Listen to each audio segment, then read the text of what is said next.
Hey guys, tonight we're stepping into the opulent yet terrifying world of child rulers in Chinese dynasties. Imagine, for a moment, being born into a destiny that demands you wield absolute power before you even understand how to tie your own shoes. You're not playing with toy soldiers, you are commanding actual armies. You're not debating who gets the biggest slice of cake. You're deciding the fate of millions with a flick of your tiny wrist. The silk robes might feel luxurious, but beneath them, the political viper pit of the Forbidden City constantly shifts and hisses. Frankly, if you were dropped into this historical reality, you probably wouldn't last a week. So, before you get comfortable, take a moment to like the video and subscribe, but only if you genuinely enjoy what I do here. Let me know where you're listening from and what time it is for you right now. Now, dim the lights. Maybe turn on a fan for that soft background hum, and let's ease into tonight's journey together. You find yourself, perhaps a mere toddler, barely out of your swaddling clothes. Yet the heaviest crown in the known world is poised above your innocent head. This isn't a fairy tale where a young prince eventually grows into his role. This is the brutal, often fatal reality of inheriting the dragon throne as a child in ancient China. You are, in essence, a symbol, a vessel for continuity, but utterly devoid of true power. Your very existence is a political statement, a promise of a new era, or perhaps a desperate clinging to a fading lineage. Imagine the sheer sensory overload, the vibrant silks, the cloying incense, the murmur of 1,000 servants, all bowing before you, a miniature figure with no grasp of their reverence. Every interaction is choreographed, every smile a potential mask, every gift a veiled threat. You are the center of the universe, yet entirely confined by it. Your palace, magnificent as it is, becomes your gilded cage. You see the sprawling gardens, the intricate pavilions, but you can never truly run freely through them. Your movements are tracked, your companions chosen, your very thoughts perhaps, anticipated and managed. The air is thick with expectation, the kind that suffocates rather than inspires.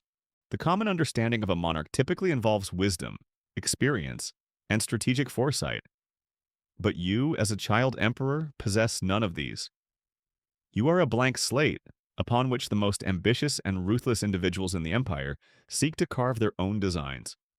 Your cries are muffled, your tantrums indulged with a hidden agenda, your playful innocence systematically eroded. The throne isn't a seat of comfort, it's a hot seat, constantly simmering with plots and counterplots. You're not merely learning to walk, you're learning to navigate a labyrinth of power struggles. Consider Emperor Wu of Han, a towering figure in Chinese history. While he certainly wasn't a child ruler, his long reign and the complex bureaucracy he oversaw often meant that his successors, particularly after his death, were children or figureheads. The sheer size and complexity of the Han Empire meant that any lapse in strong leadership, particularly by an adult emperor, could lead to chaos. This general historical truth makes the plight of child rulers even more poignant. They were dropped into an already precarious system, expected to somehow stabilize it despite their inherent vulnerabilities. One particularly poignant example, though perhaps less widely known, is Emperor Shang of Han. He was enthroned in 106 AD at only 100 days old. Yes, you heard that right. A literal infant on the throne. Think about that for a second. You're not even fully aware of your surroundings, still mostly sleeping and feeding, and suddenly you are the son of heaven. The idea is almost comically absurd, yet terrifyingly real for the infant. This tiny, helpless being was the symbolic head of a vast empire, and his every gurgle and cry was interpreted by powerful courtiers. His reign lasted less than a year. He died before his first birthday, likely from illness. But the swiftness of his replacement only highlights how disposable these child emperors could be. There was no grieving period for a child, only the immediate need to secure the succession and maintain the facade of stability. The daily routine for you, the child emperor, is far from idyllic. Your days are filled not with games, but with endless ceremonies, tedious lessons on classical texts you barely comprehend, and forced interactions with dozens of officials whose faces blur into a sea of silk and deferential bows. You are dressed in heavy, elaborate robes that restrict your movement, your small body chafing under the weight of tradition. Every meal is tasted by multiple attendants to prevent poison. Every new face is scrutinized, every gift inspected. You learn quickly, not through typical childhood exploration, but through the constant vigilance of those around you. You learn to read unspoken cues, to differentiate genuine smiles from those that hide daggers. It's a crash course in paranoia. One common historical debate among scholars revolves around the true agency of these child emperors. Were they merely pawns, completely controlled by their regents and eunuchs? Or did some possess a nascent understanding, a developing cunning that allowed them to exert subtle influence even at a young age? Historians still debate whether their personal dispositions played any significant role in their brief reigns, or if they were entirely products of the machinations around them. It's a fascinating question. How much free will can a child have when their entire world is dictated by others? You might, for instance, be presented with a tray of exquisitely prepared dishes. One bowl contains your favorite sweet dumplings, another, a new and unusual delicacy. But before you can reach for either, an official or perhaps your wet nurse will sample each one.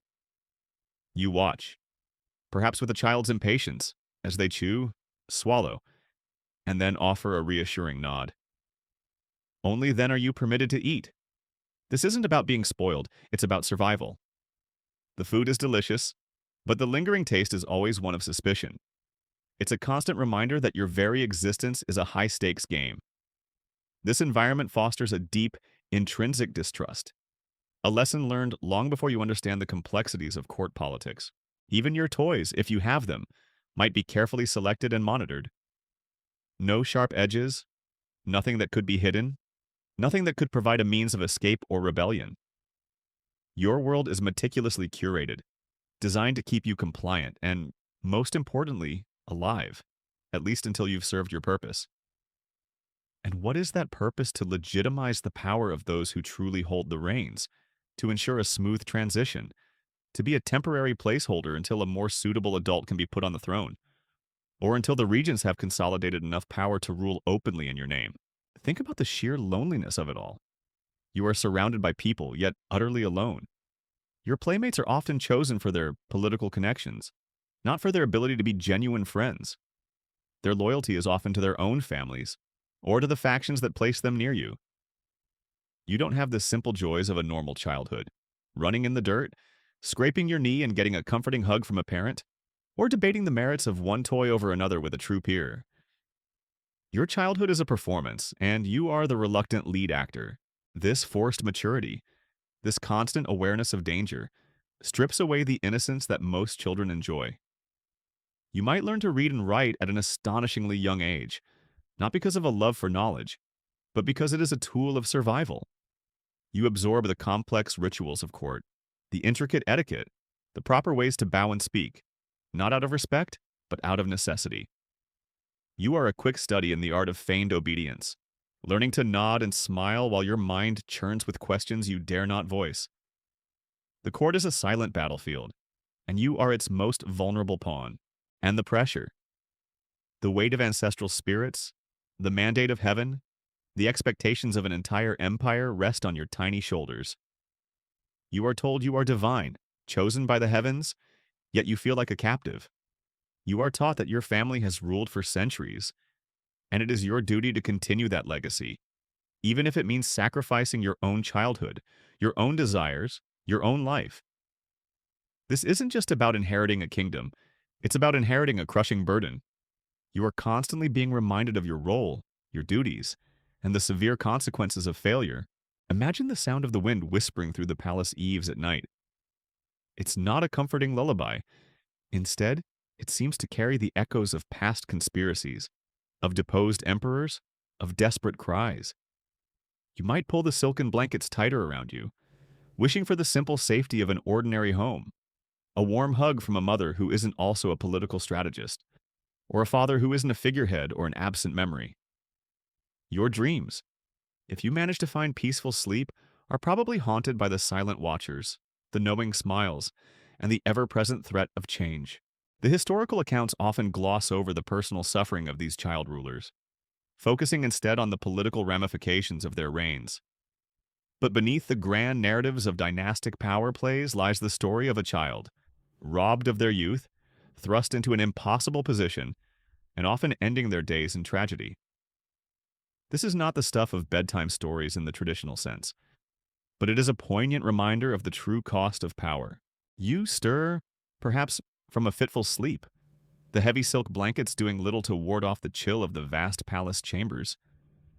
Your first waking moments aren't greeted by a doting parent, but by a phalanx of attendants, their faces impassive as they begin the day's meticulous ritual of dressing and preparing you. This isn't a childhood of scraped knees and spontaneous laughter. It's a carefully orchestrated performance. And you, the child emperor, are the reluctant star. Your very ascension, remember, else wasn't a matter of skill or charisma on your part. It was often a direct consequence of tragedy or political maneuvering. Perhaps your father, the emperor, died suddenly, leaving no adult heir, or maybe a powerful faction, seeing an opportunity for control, deliberately placed a child on the throne, knowing you would be easier to manipulate. This brings us to the dark heart of the child ruler's existence, the regent. A regent is essentially a stand-in, an adult who governs on behalf of a monarch who is too young or incapacitated to rule themselves. In Chinese dynasties, these figures wielded immense, often unchecked, power. They could be the Empress Dowager, your own mother or grandmother, or powerful court officials, senior princes, or even ambitious eunuchs. They were the ones pulling the strings, making the real decisions and shaping the future of the empire, all while you sat on the throne, a mere figurehead. Imagine your own mother, the Empress Dowager, holding court. She sits behind a screen, or perhaps even in front of you, but her voice is the one that commands. Her will the one that shapes policy. You might be physically present, perched on the magnificent dragon throne, but you are little more than a prop. Your hand might be guided to stamp documents, your voice prompted to parrot pre-written decrees. It's like being in a play where you know all your lines, but you don't understand the plot, and the director is far more powerful than you could ever dream of being. One common strategy for these regents was to consolidate their power by appointing their own loyalists to key positions within the bureaucracy and the military. They would sideline any officials loyal to the previous emperor, or anyone who might challenge their authority. For you, this means your entire world is populated by people who owe their allegiance not to you, but to your regent. Your supposed advisors are their spies. Your supposed protectors are their enforcers. You are isolated in a web of their making. Consider the case of Empress Dowager Lu Ji during the early Han Dynasty. While not strictly a regent for a child emperor initially, she was a terrifying example of absolute power wielded behind the throne. After the death of her husband, Emperor Guangxu, she effectively ruled through her young sons and then her grandsons, ruthlessly eliminating rivals, including several of her husband's children by other consorts. She even placed a series of infant emperors on the throne, quickly disposing of them when they proved inconvenient or simply died, replacing them with another puppet from her lineage. For you, as one of those unfortunate infants, your very existence was tied to her whims. You were a temporary, disposable tool in her grand scheme for power. Her ruthlessness set a chilling precedent for future regencies. The eunuchs are another fascinating and often terrifying element in this power dynamic. In ancient China, eunuchs served in various roles within the imperial palace, from personal attendants to powerful advisors. They were often trusted because they could not, theoretically, produce heirs and thus could not establish rival power bases through lineage. However, many became incredibly influential, amassing vast fortunes and political sway. For a child emperor, eunuchs could be your closest companions, your teachers, your confidants, and your most insidious enemies. Imagine a eunuch, ostensibly your chief attendant, who has been with you since birth. He feeds you, bathes you, tells you stories. He is seemingly devoted. But this same eunuch might be reporting your every word, every gesture, every childish complaint directly to the regent.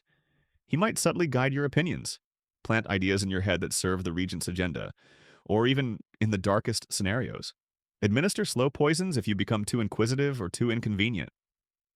They moved through the inner court like shadows, their influence often underestimated by outsiders, but deeply felt by those trapped within.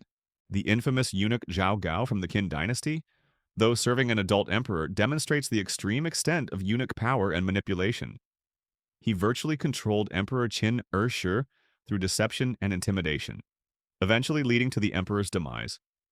While not a regent in the traditional sense, His actions highlight the vulnerability of even adult emperors to powerful palace figures.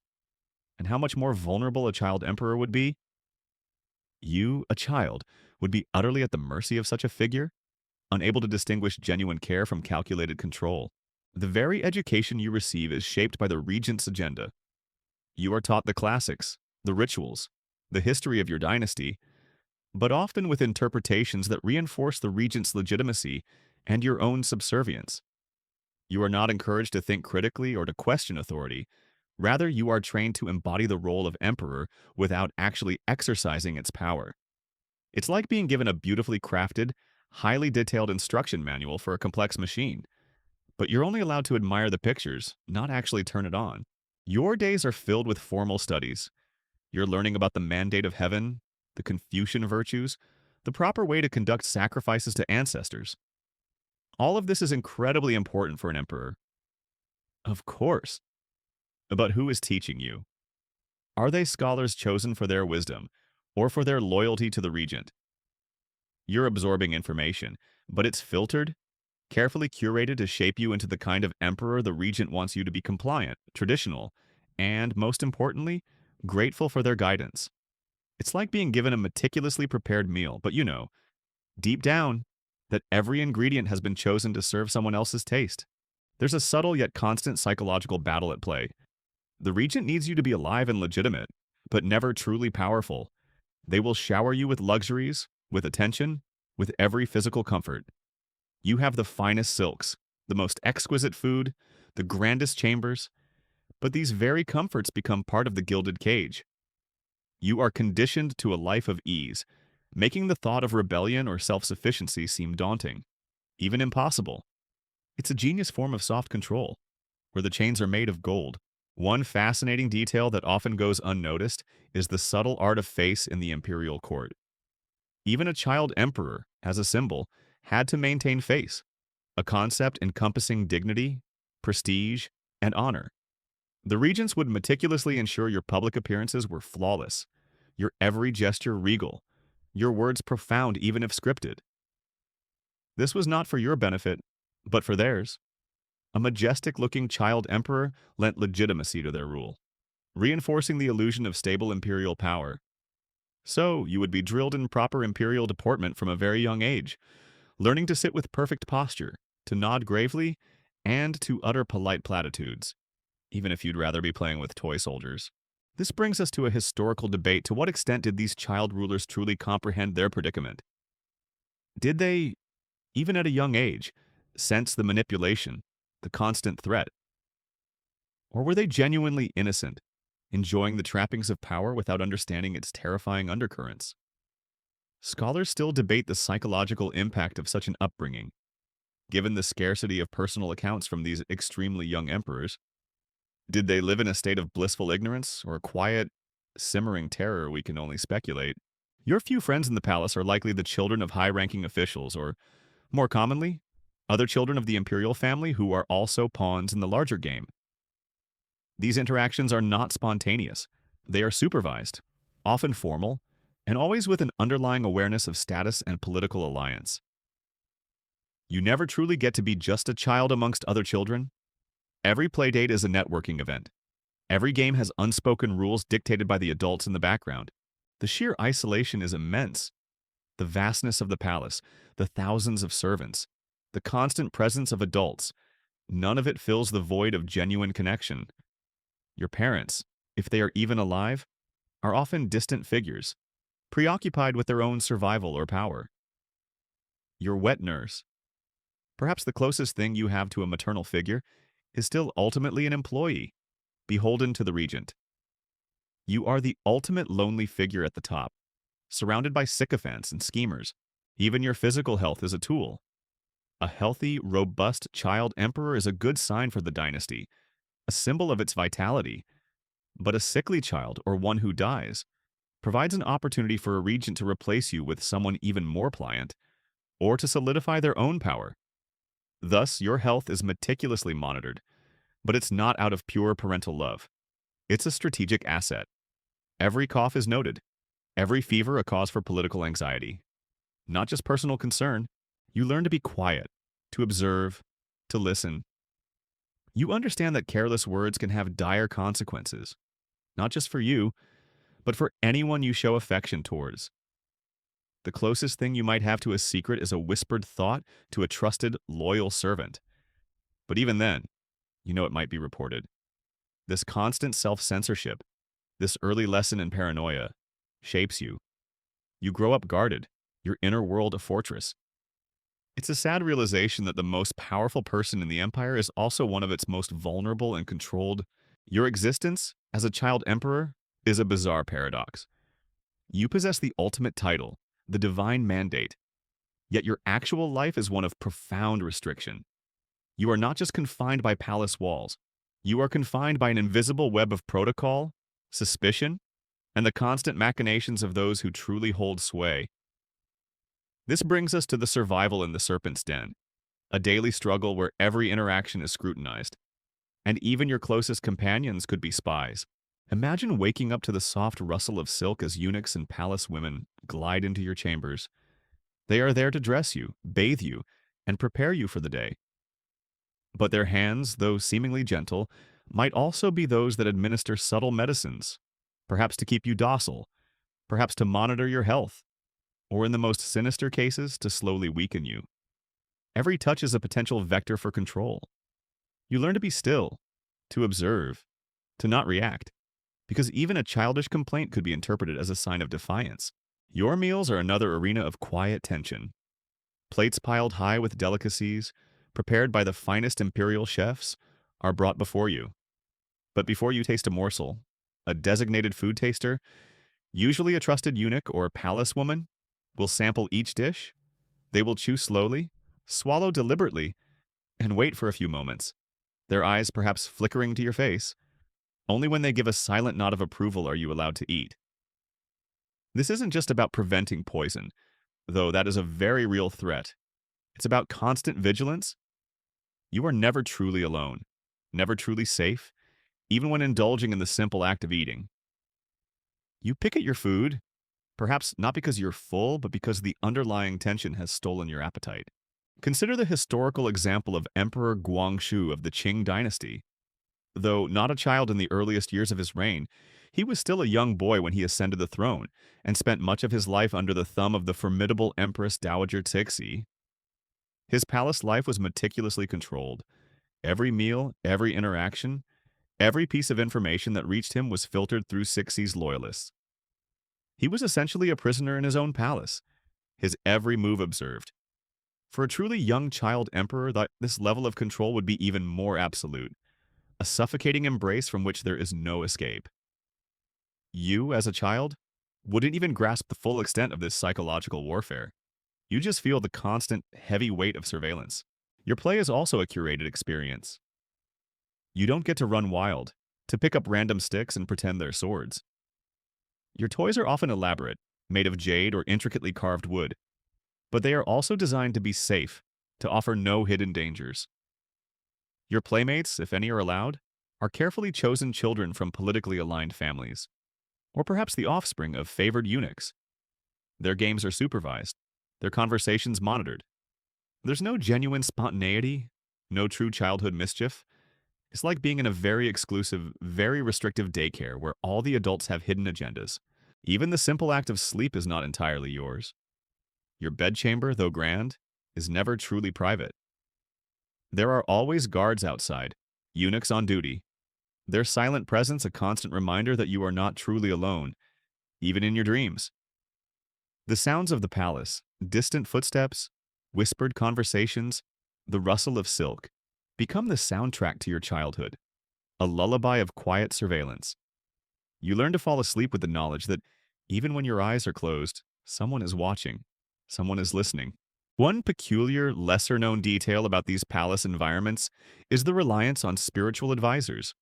Beyond the official bureaucracy, many child emperors had personal shamans, astrologers, or Buddhist monks who offered guidance, interpreted dreams, and performed rituals.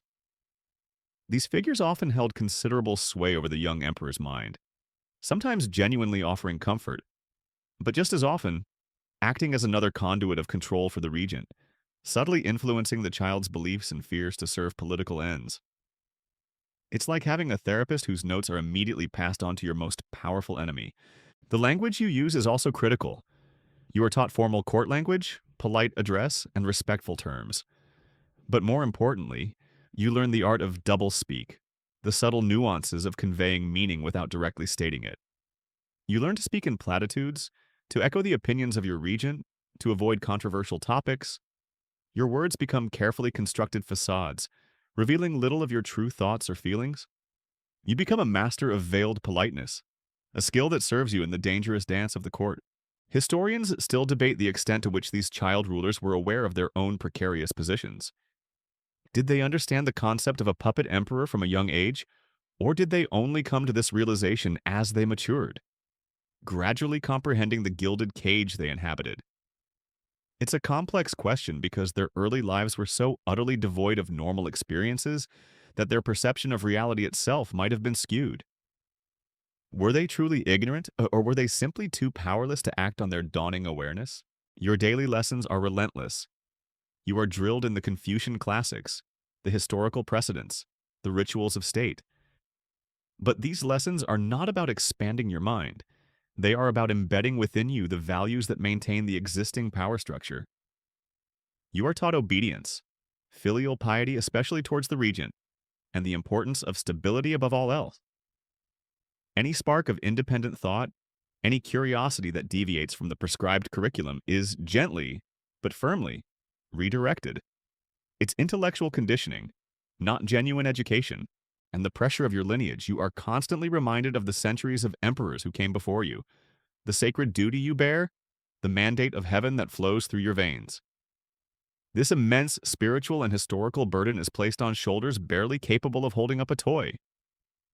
You are taught that any failure on your part could bring disaster upon the empire, a weight designed to crush any nascent rebellion or independent spirit.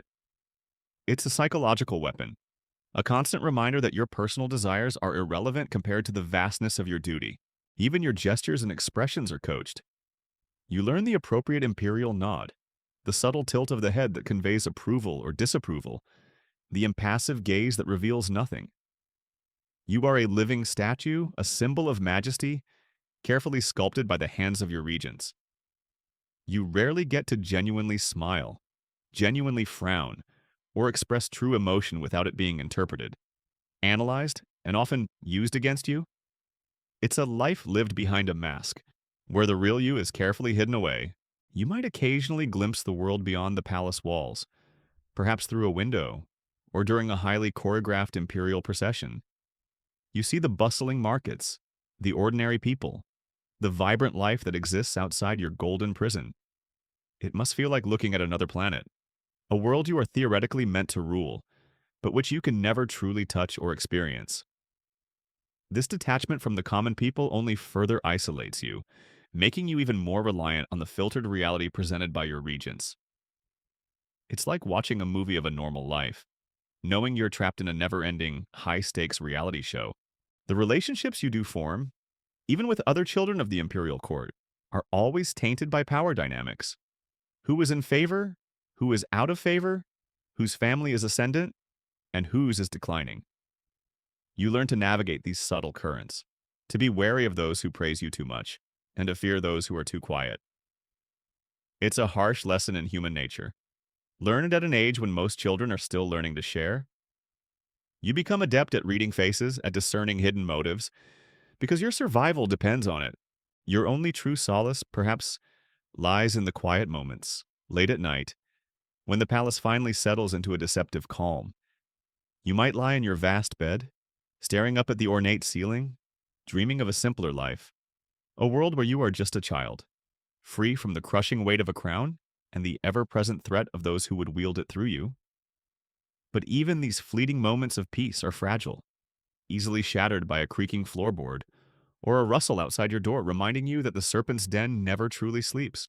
As a child emperor, your days are not filled with playful exploration or the innocent discovery of the world. Instead, your existence is dominated by the relentless pursuit of education, a tool of control. This isn't about fostering genuine intellectual curiosity. It's about shaping you into a compliant figurehead, steeped in tradition and obedience. perfectly suited to legitimize the power of your regents. Imagine being woken before dawn, the palace still shrouded in dim light. While other children your age might be dreaming of games, you are led to a study, perhaps a cold, cavernous room filled with scrolls and ancient texts. Your tutors, chosen not for their warmth but for their rigid adherence to court doctrines, await you.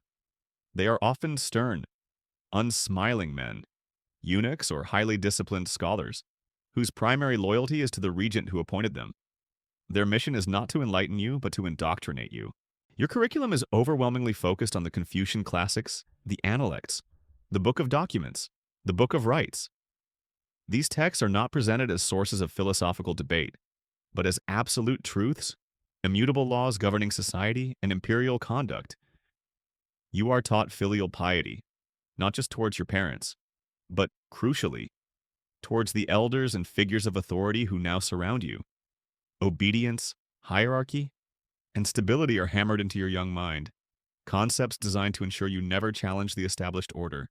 You learn to recite long passages by heart, your tiny voice echoing through the silent study. The meaning, at your tender age, often eludes you, but the act of recitation is paramount. It's a performance, a demonstration of your diligence and conformity. Failure to memorize, a faltering tongue, or a wandering gaze could result in quiet disapproval, a subtle tightening of the tutor's lips, or a stern word that carries the weight of imperial displeasure. There are no gold stars here, only the absence of a frown. Consider the general historical truth that Chinese imperial education, even for adult emperors, was incredibly rigorous and traditional. For a child emperor, this intensity would be magnified, stripped of any genuine pedagogical intent. It wasn't about fostering critical thinking, it was about instilling reverence for the past and acceptance of current power structures. You are being molded, like clay, into a specific shape, the shape of a compliant ruler. One particularly obscure detail is the use of tales of previous emperors in your education. While ostensibly meant to inspire greatness, these stories are often carefully curated. You would hear about virtuous rulers who listened to their wise ministers read Regents, and wicked emperors who met terrible fates because they dared to defy established norms or ignore sound advice read challenge their regents. These narratives serve as cautionary tales, subtly reinforcing the dangers of independent thought or ambition on your part. It's historical storytelling with a very specific, controlling agenda. Historians still debate the effectiveness of this rigorous, often suffocating, education on the long-term personality and rule of these child emperors. Did it truly extinguish any sparks of rebellion? Or did it merely drive them deeper underground, fostering resentment and cunning? Was it truly possible to mold a natural leader into a lifelong puppet through such methods? It's a fascinating question of nature versus nurture under the most extreme conditions. Beyond classical texts, you are taught imperial rituals and ceremonies. You learn the intricate choreography of court life, how to bow, how to speak to different ranks of officials, the precise movements for ancestral sacrifices. These aren't casual lessons. They are rehearsals for your public performances as emperor. You are taught that every gesture has meaning, every step is watched, and any deviation could be seen as an ill omen or, worse, a sign of weakness. You are being trained to perform the role of emperor rather than to be one. You might also receive rudimentary lessons in calligraphy, art, and music, but these are often secondary to your primary instruction. They are seen as refining accomplishments for a ruler, but never at the expense of your political education. Even these artistic pursuits are managed. You might be given specific styles to copy, specific melodies to play, rather than encouraged to develop your own artistic voice. Your creativity, much like your political will, is subtly suppressed. The physical aspects of your education are also controlled. You might learn basic martial arts or archery, but these are more for show and imperial dignity than for practical self-defense. You are too valuable, too symbolic, to be allowed into any genuinely dangerous situations. Your physical training is a gentle mimicry of a warrior's discipline, a symbolic nod to the military prowess expected of an emperor, without ever exposing you to real risks. You are a fragile treasure to be protected, not a potential soldier. Your interactions with people outside your immediate circle of tutors and attendants are severely limited. You rarely meet common people, and certainly not on your own terms. Your world shrinks to the confines of the palace, and the faces you see are those of your controllers. This isolation is strategic. It prevents you from forming attachments outside the regent's influence and limits the sources of information you receive, ensuring that your worldview remains narrow and carefully curated. You are in a bubble, and it's a very deliberate construction. The lessons continue day after day, year after year, until the patterns are etched into your very being. You learn to parrot the correct phrases, to nod at the appropriate times, to adopt the solemn, impassive gaze expected of a son of heaven. But beneath this cultivated veneer, what truly grows in your heart? Is it a genuine acceptance of your role, or a deep-seated frustration, a quiet longing for a freedom you have never known? The external show of obedience might mask a simmering internal resistance. Imagine the subtle pressure. Your tutors might use parables, seemingly harmless stories, to convey strong political messages. A tale of a disobedient prince who brought ruin upon his family, or a wise child who listened to his elders and brought prosperity.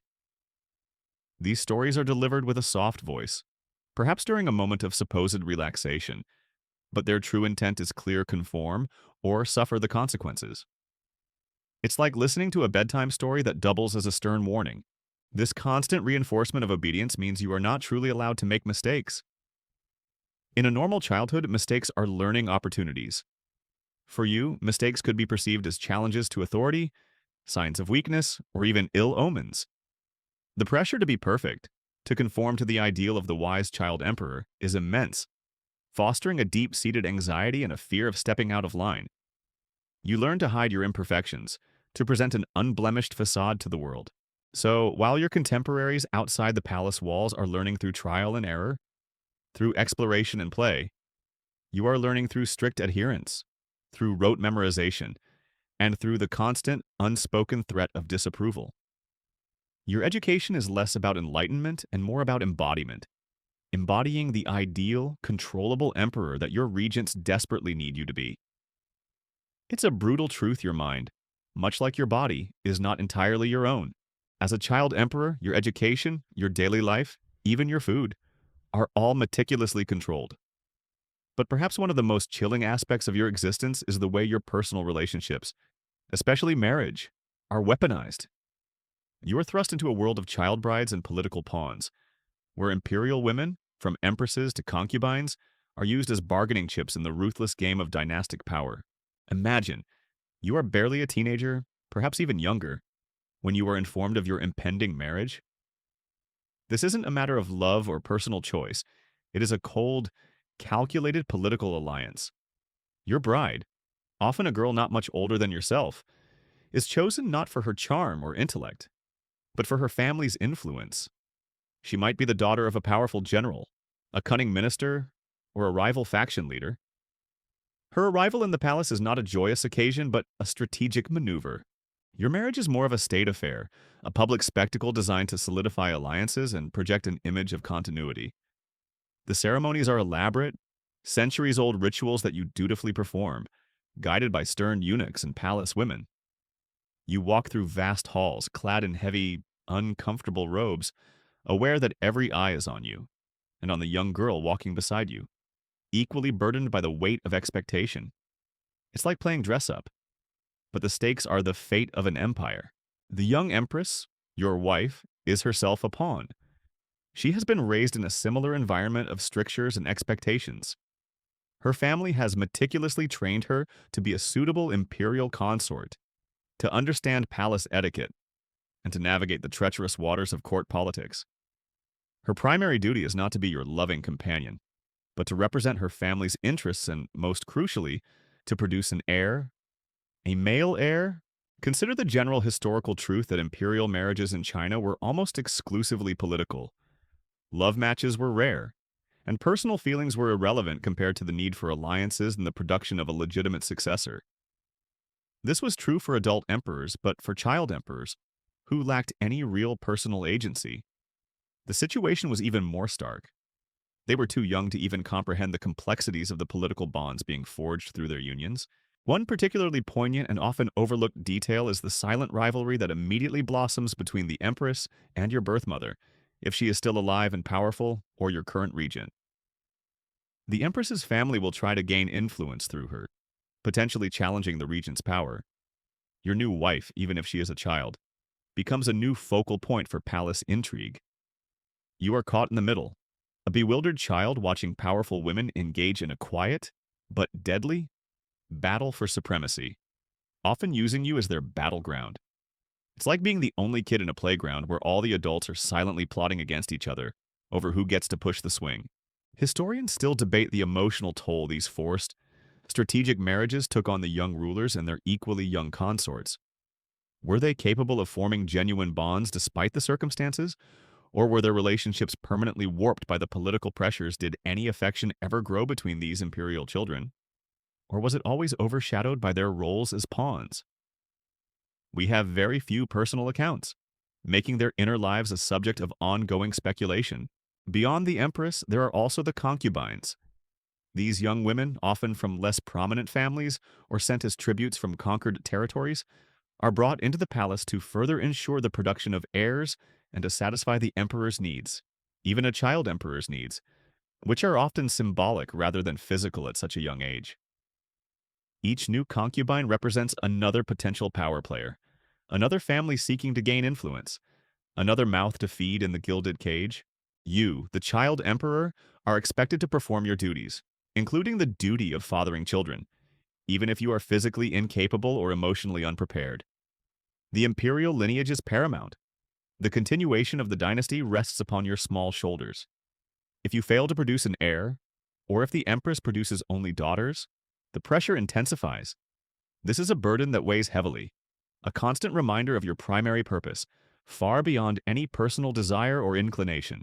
The fate of empresses and concubines who fail to produce a male heir can be brutal. They might be neglected, imprisoned, or even eliminated. Those who do bear sons become powerful figures themselves, often becoming the new empress dowagers if their son ascends the throne. This creates an environment of intense competition among the imperial women, a silent war fought with whispers, favors, and sometimes poison. You are a captive audience to this ruthless display of ambition, learning early on about the disposability of human lives in the pursuit of power.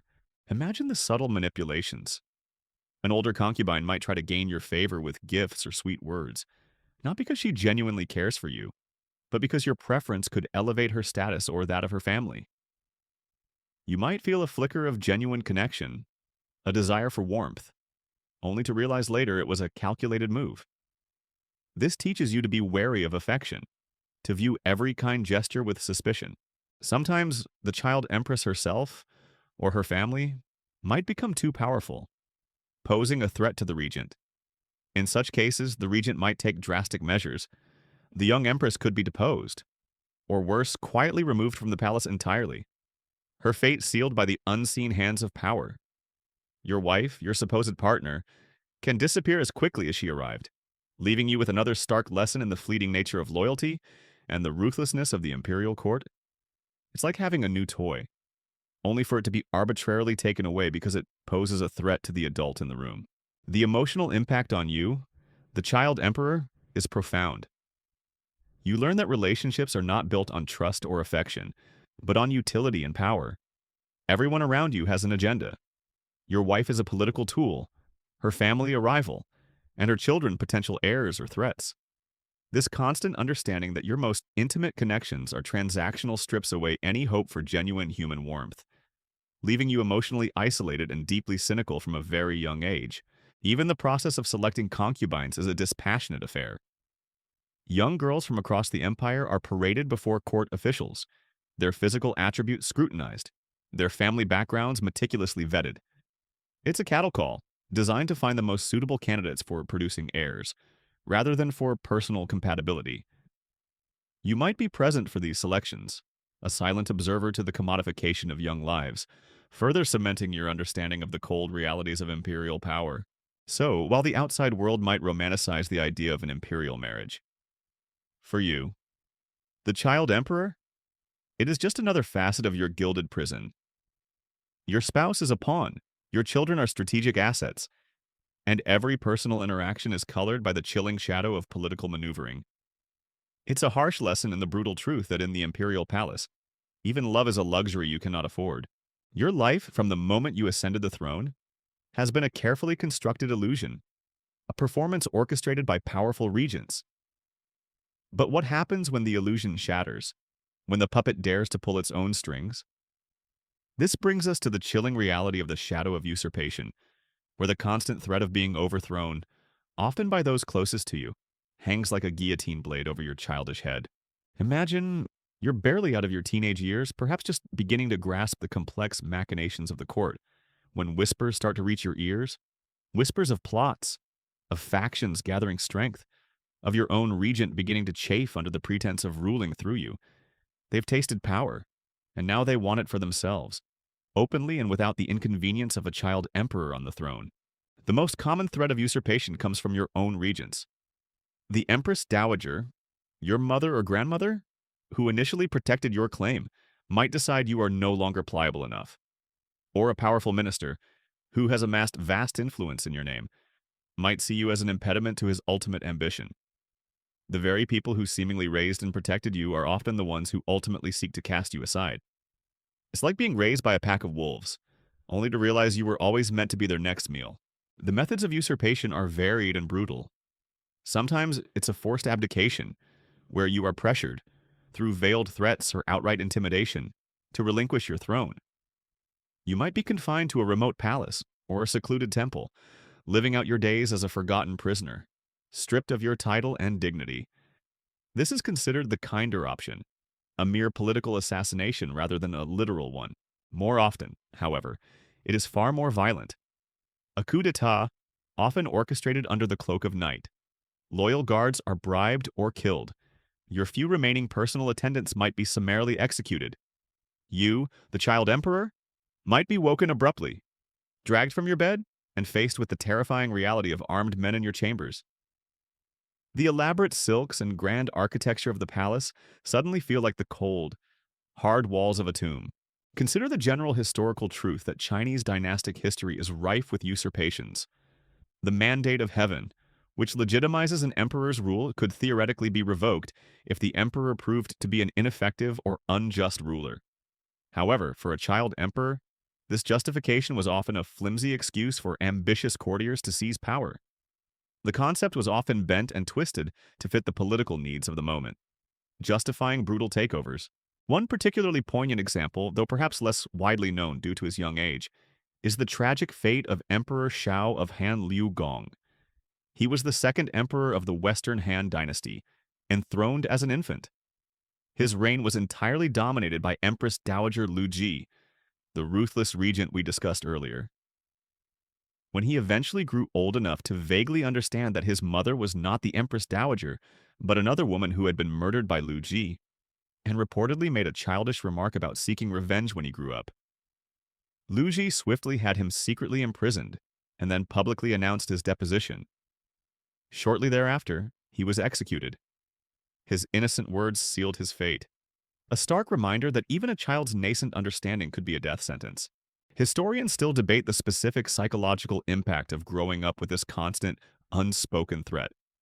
Did it lead to a profound sense of paranoia, making them distrust everyone, or did it foster a kind of fatalism, an acceptance of their predetermined, precarious fate?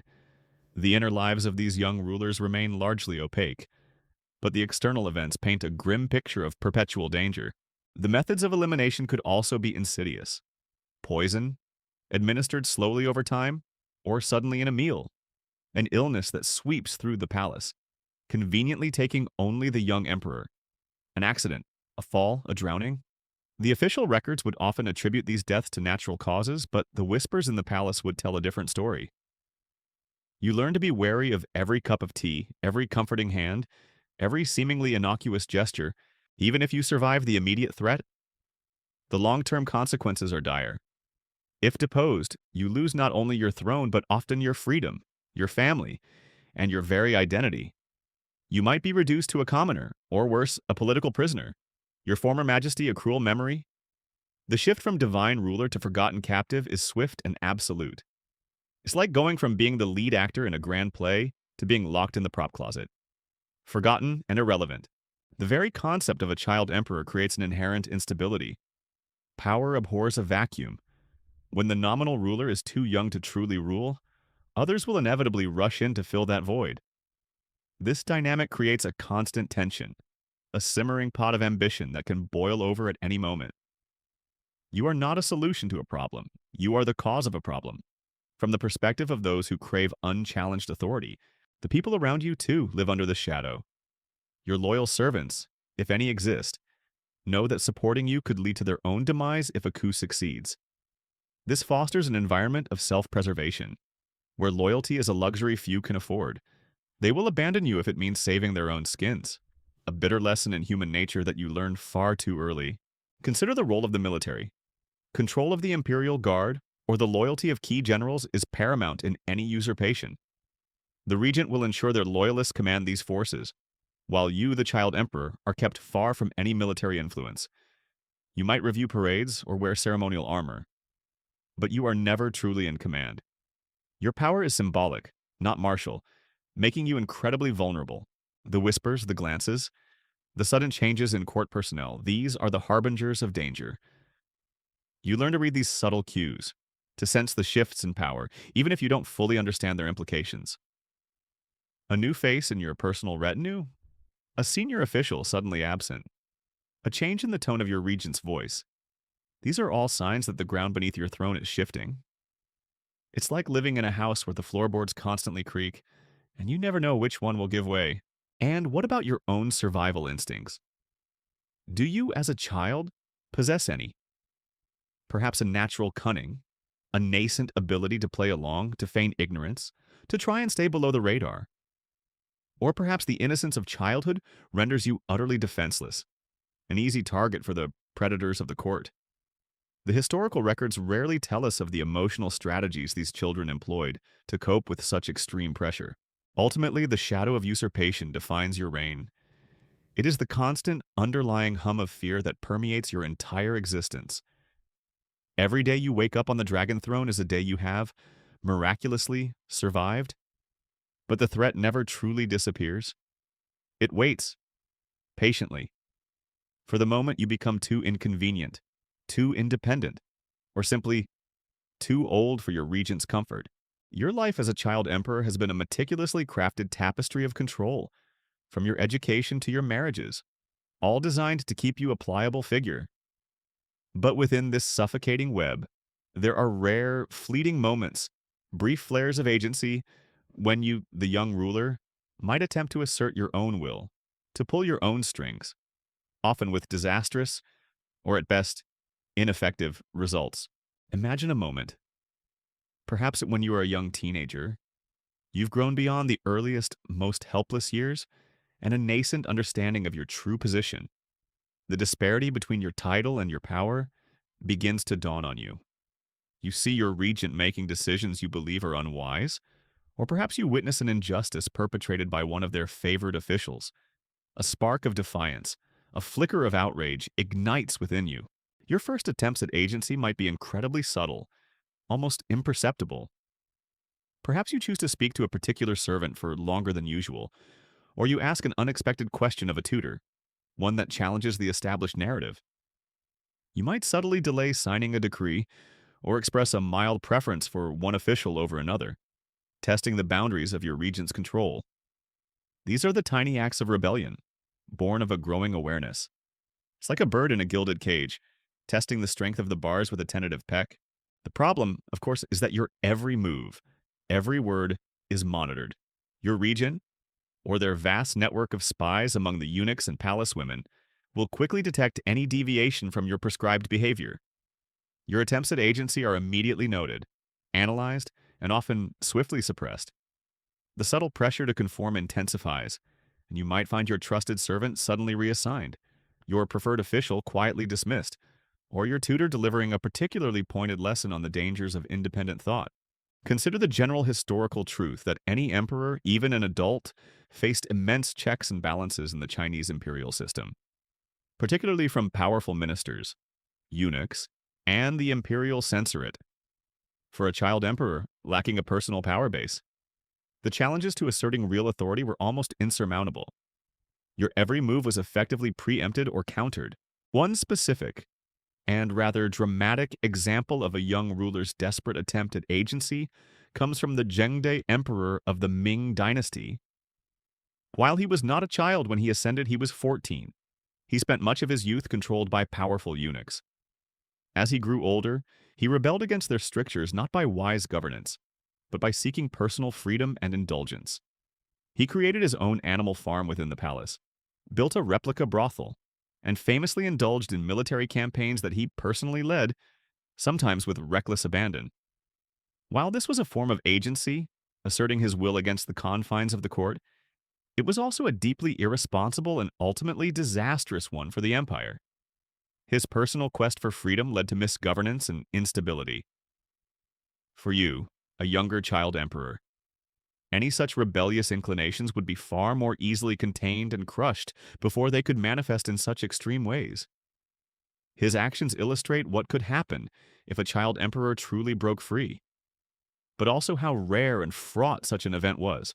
Historians still debate whether these brief assertions of will by child emperors were genuine expressions of nascent leadership, or simply childish defiance and attempts to break free from suffocating restrictions. Was it an early spark of imperial ambition, or merely a desperate plea for personal freedom? The difficulty lies in interpreting actions through the lens of their severe limitations.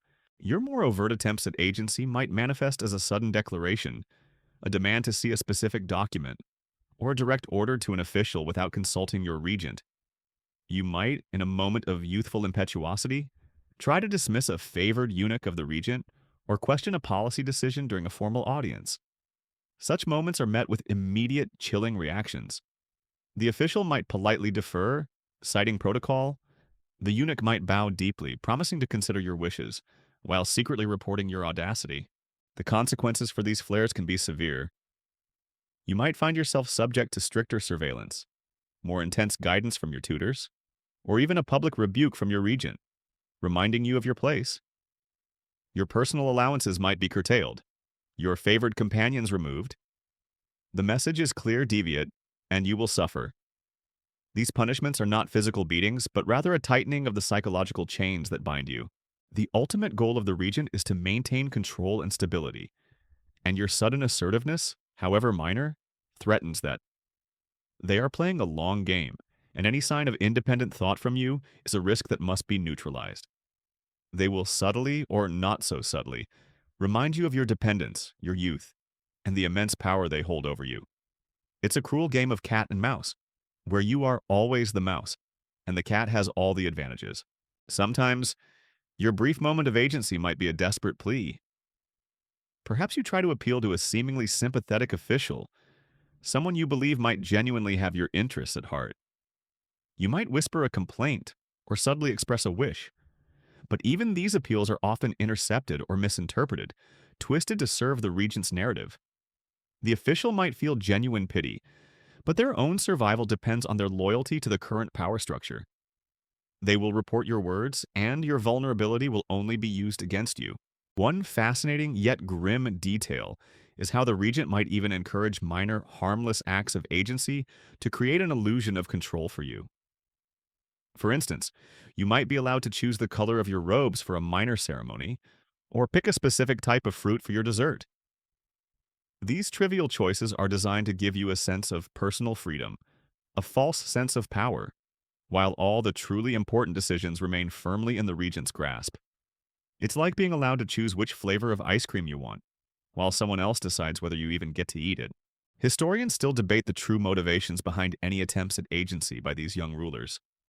Were they guided by a genuine desire to rule and improve the empire? Or simply by a wish to escape their confines and gain personal freedom, much like any child might chafe under strict rules? The line between imperial duty and personal liberation often blurs, especially for those who never truly experienced a normal childhood. You learn quickly that true power does not come from your title, but from control over resources, people, and information. And you, the child emperor, control none of these. Your attempts to break free from the regent's grip are like trying to push against a mountain. They barely register and only serve to exhaust you. You begin to understand the futility of overt rebellion, and a quiet resignation might settle in. The moments of agency become rarer, more calculated, You learn to choose your battles, if you choose any at all. You might learn to use subtlety to plant an idea in a compliant official's mind, hoping it will be presented to the regent as their own.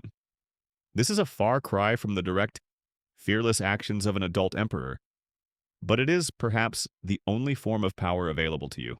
Ultimately, these brief flares of agency serve as poignant reminders of your inherent powerlessness. They are the desperate cries of a trapped soul, echoing in the vast, indifferent chambers of the Imperial palace. Each failed attempt reinforces the walls of your gilded cage, and you learn that survival often means quiet compliance, rather than open defiance. The brutal truth is that your will, much like your fate, is not your own. Your existence as a child emperor is a world of stark contrast, immense symbolic power juxtaposed with profound personal isolation. You are the center of the universe, yet utterly cut off from it. This brings us to the chilling reality of life behind the forbidden walls, where the Imperial Palace, magnificent and awe-inspiring to the outside world, becomes your lonely, isolated prison. Imagine standing on a grand terrace, perhaps before you stretches a panorama of sprawling courtyards, intricate pavilions, and endless corridors. You might see thousands of palace servants, eunuchs, and ladies-in-waiting moving with silent purpose. Yet, despite being surrounded by so many people, you are profoundly alone. Your interactions are formal, superficial, and dictated by protocol. No one truly sees you. The child, only the emperor. It's like being in the largest, most luxurious dollhouse in the world. But you are the only doll, and you cannot leave.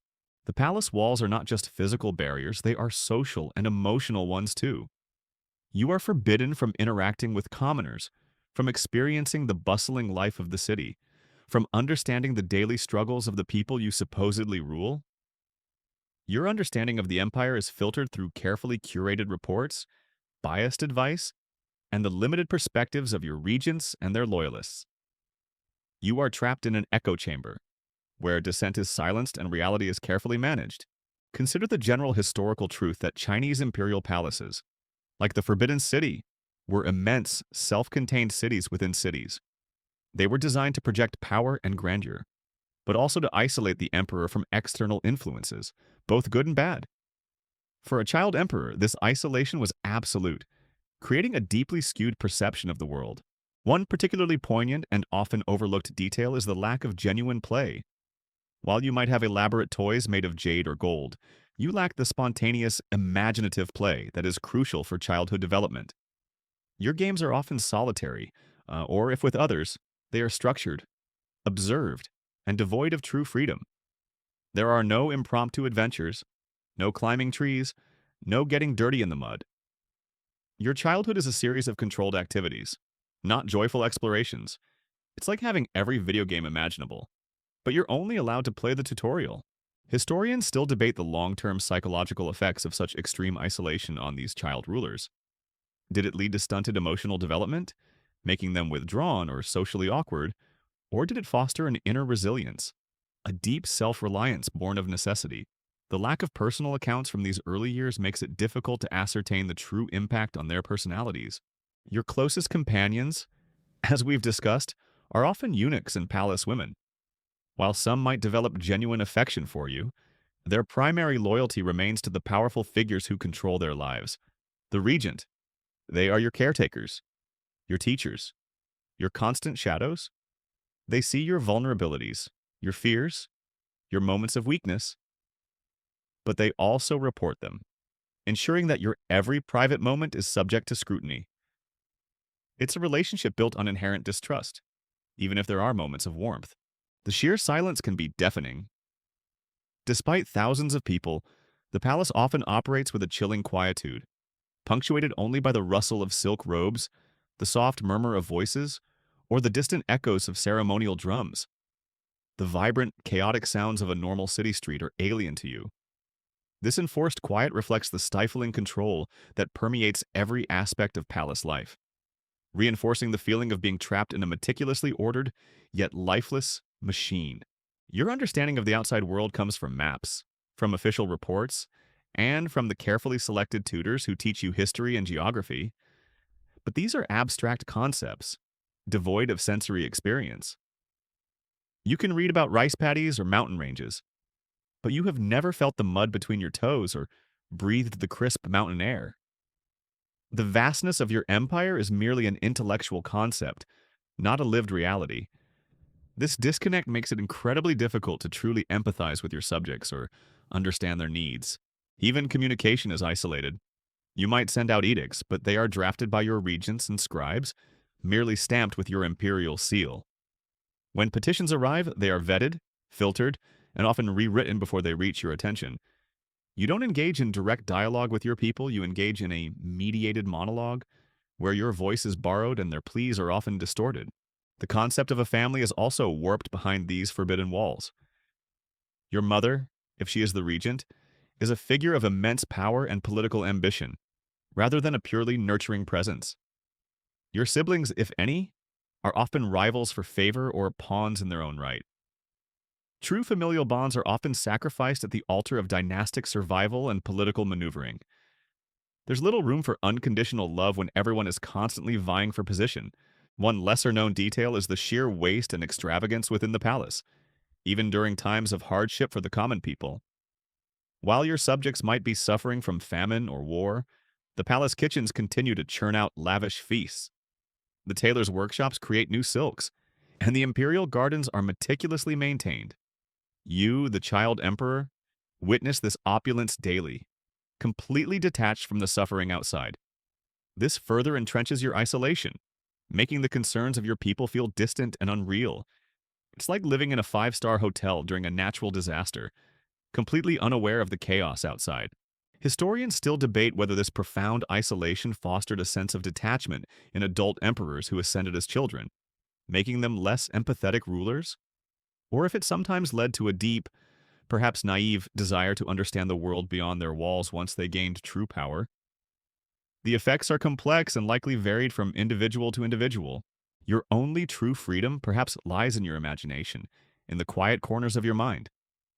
You might conjure up images of a normal life, a simple home, playing with other children, free from the crushing weight of the crown. These fleeting fantasies are your only escape from the suffocating reality of your gilded prison. But even these thoughts are fleeting, easily dispelled by the soft footsteps of an approaching eunuch or the realization of your inescapable destiny. The palace, for all its splendor, is ultimately a tomb for your childhood. It robs you of genuine human connection, of spontaneous joy, and of a true understanding of the world you are destined to rule. You grow up observing, performing, and enduring, always behind the forbidden walls, always alone. It's a life lived in a fishbowl, where the outside world can see you, but you can never truly touch it. The brutal truth is that power, for you, comes at the cost of your very humanity. Your journey as a child emperor has been a relentless education in powerlessness, isolation, and the brutal machinations of the court.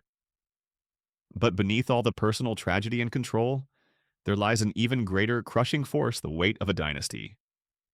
You are not just a child. You are the living embodiment of centuries of imperial lineage, and the expectations placed upon your young shoulders are immense, far beyond any individual's capacity. Imagine the day you are taught about the mandate of heaven, the sacred concept that legitimizes your family's rule. You learn that your ancestors were chosen by divine powers, that their virtue and wisdom brought peace and prosperity to the land, and that it is your absolute duty to uphold this celestial decree. This isn't just history, it's a spiritual burden, a constant reminder that the welfare of the entire empire, its stability, its harvest, its very fate, hinges upon your virtuous conduct. As a child, this abstract, overwhelming concept must feel like an invisible, suffocating cloak. You are constantly reminded of the glorious achievements of past emperors, particularly the founding ancestors of your dynasty, their triumphs in battle, their wise governance, their cultural patronage. These stories are drilled into you, not as inspiring tales, but as benchmarks you are expected to meet, or at least symbolize. The pressure to live up to these legendary figures is immense, even though you possess none of their experience or authority. It's like being told you're expected to build a skyscraper when you've barely learned to stack blocks. Consider the general historical truth that Chinese dynastic cycles were a central feature of historical understanding. Empires rose and fell, and the blame for decline was often placed squarely on the shoulders of the emperor. especially if he was perceived as weak or ineffective. For a child ruler, this meant that any instability during their reign, even if caused by their regents, could be retroactively blamed on their perceived inadequacy or lack of imperial virtue. One particularly telling and often overlooked detail is the immense pressure regarding male heirs. The continuation of the dynastic line is paramount. For you, as the child emperor, your primary biological duty, even before you reach puberty, is understood to be the production of sons. The anxiety within the court surrounding your potential fertility and the sex of any children produced is palpable. If you fail to produce a male heir, or if the dynasty already faces a succession crisis, the pressure becomes unbearable. This isn't just about fatherhood, It's about the very survival of your entire ancestral legacy. It's like being told that the entire family fortune depends on whether you can win a specific lottery, before you even understand what a lottery is. Historians still debate the extent to which these child emperors internalized this immense pressure. Did they feel the full weight of the dynasty as a personal burden? Or were they too young to truly comprehend its magnitude?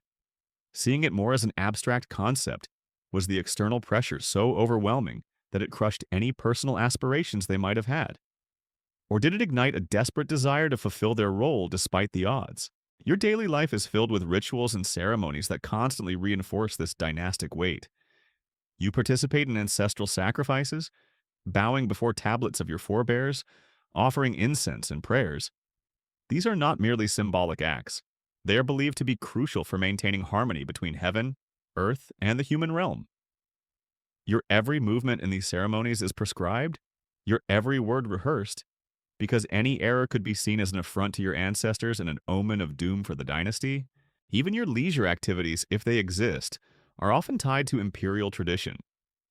You might be taught to play ancient musical instruments, to appreciate classical poetry, or to practice calligraphy in the style of revered imperial masters. These are not merely hobbies. They are continuations of a grand cultural legacy, and your participation signifies your connection to the past and your commitment to carrying it forward. There's no simple, unburdened fun. Every activity carries the weight of history. The expectations extend beyond your personal conduct. You are taught that you are responsible for the well-being of the empire's vast population. Famines, floods, rebellions, even if caused by factors beyond your control or by the poor governance of your regents, could be interpreted as signs of your personal failing or a loss of the mandate of heaven. This immense burden of responsibility for millions of lives, placed on a child, is simply overwhelming. You are held accountable for events you cannot possibly influence. You are also the ultimate symbol of unity. In a vast and diverse empire, you are the single figure that binds all the different peoples and regions together. Any division within the court, any factional struggle directly undermines your authority and the dynasty's stability. This means you are constantly urged to be impartial, to embody harmony, even when the adults around you are engaged in ruthless power struggles that directly contradict these ideals. It's a performative role where your calm demeanor is meant to mask the chaos beneath. The very concept of your childhood is irrelevant compared to the needs of the dynasty. Your personal desires, your dreams, your emotional needs. These are all secondary, if they exist at all, to the sacred duty of continuing the imperial line. You are a living sacrifice, offered up to the relentless demands of lineage and legacy. There's no space for childhood innocence when you are burdened with the fate of an empire. One general historical fact to consider is that the average lifespan of many child emperors was tragically short. The immense stress, the often unhealthy palace environment, and the constant threat of political elimination contributed to their early demises. This grim reality only amplified the pressure on the court to ensure the child emperor produced an heir quickly, adding another layer of burden to an already precarious existence. The final, crushing weight is the knowledge that your individual life is ultimately less important than the dynasty itself. You are expendable if the dynasty demands it. If you prove too rebellious, too sickly, or too inconvenient, you can be replaced. This brutal truth is implicitly understood, a silent threat that underpins every aspect of your existence. You are a temporary vessel for a timeless legacy, and the legacy always comes first. Your journey through the life of a child emperor in ancient Chinese dynasties has been a profound exploration of power, vulnerability, and the harsh realities of inheriting a throne too young. Now, as we draw this somber tale to a close, we confront the ultimate outcome legacy etched in tears. For many of these young rulers, their reigns were brief, their lives tragic, and their lasting impact less about their personal governance and more about the brutal lessons history offers from their suffering. Imagine, for a final time, your perspective. You might have survived the initial perils of infancy, navigated the treacherous waters of regency, and perhaps even glimpsed a fleeting moment of asserting your own will. But the vast majority of these reigns were cut short, not by natural lifespan, but by illness, by political assassination, or by forced abdication. Your youth, which should have been a period of growth and learning, was instead a countdown to an inevitable, often tragic, end. The palace, once a symbol of your divine authority, becomes the final scene of your isolated drama. Whether it's a quiet illness, a sudden, unexplained death, or a violent overthrow, the end comes swiftly, often with little public mourning. The emphasis is always on continuity, on swiftly placing a new figure on the throne to maintain the illusion of dynastic stability. Your personal suffering, your unfulfilled potential, is merely a footnote in the grand annals of imperial succession. Consider the general historical truth that few child emperors in Chinese history had long, prosperous, or truly independent reigns. The inherent instability of having a minor at the helm, coupled with the relentless ambition of powerful court factions, almost guaranteed a turbulent period, often ending in the child's demise or deposition. Their reigns served as interregnums, periods of transition between stronger adult rulers, or as opportunities for regents to solidify their own power. One particularly heartbreaking, yet commonly known example is Emperor Shun of Han, who ascended the throne at the age of 12. While he eventually reached adulthood, his early reign was dominated by powerful eunuchs and the Empress Dowager. He tried intermittently to assert his authority, but often found himself outmaneuvered. His story, though not as violently dramatic as some, highlights the enduring challenge of breaking free from established control when your childhood has been spent in its grip. He struggled. He survived into adulthood, but his efforts to truly reclaim imperial power were often thwarted by the entrenched interests that had guided his youth. His legacy is one of continuous struggle rather than decisive action, a poignant testament to how deeply the patterns of control could be ingrained. Historians still debate the extent to which the personal character or intelligence of a child emperor could alter their fate. Were some simply more resilient, more cunning, or luckier in their choice of regents? Or were the systemic forces of the imperial court so overwhelming that individual qualities mattered little in determining their ultimate destiny? It's a complex interplay of personal will versus the immense, crushing weight of institutional power. Your death or deposition is often shrouded in euphemisms. An illness, a divine calling, or a voluntary abdication might be announced to the public. The brutal truth of power struggles, poison, or murder is rarely recorded in official histories, which prefer to present a narrative of smooth, legitimate transitions. You become a historical footnote, your true story buried beneath layers of political spin. The legacy of these child rulers is often twofold. On one hand, they represent the vulnerability and precariousness of the imperial institution itself. Their reigns serve as stark warnings to future generations about the dangers of a weak center. On the other hand, their lives highlight the brutal, often inhumane cost of absolute power. They are a mirror reflecting the darkest ambitions of the court, a testament to the fact that even the most sacred of titles could not protect an innocent life. Your suffering, your isolation, your lack of true childhood. These are the hidden costs of the imperial system. While the grand narratives focus on the rise and fall of dynasties, the shifting alliances, and the great battles, we often overlook the human tragedy at the very apex of power. The child emperor, magnificent in silks and jewels, was often the most pathetic figure of all, a captive in their own gilded cage. Their stories, though often brief and ending in tragedy, offer invaluable insights into the nature of power, ambition, and survival. They remind us that history is not just about grand figures and sweeping events, but also about the individual human experiences, often heartbreaking, that shaped those eras.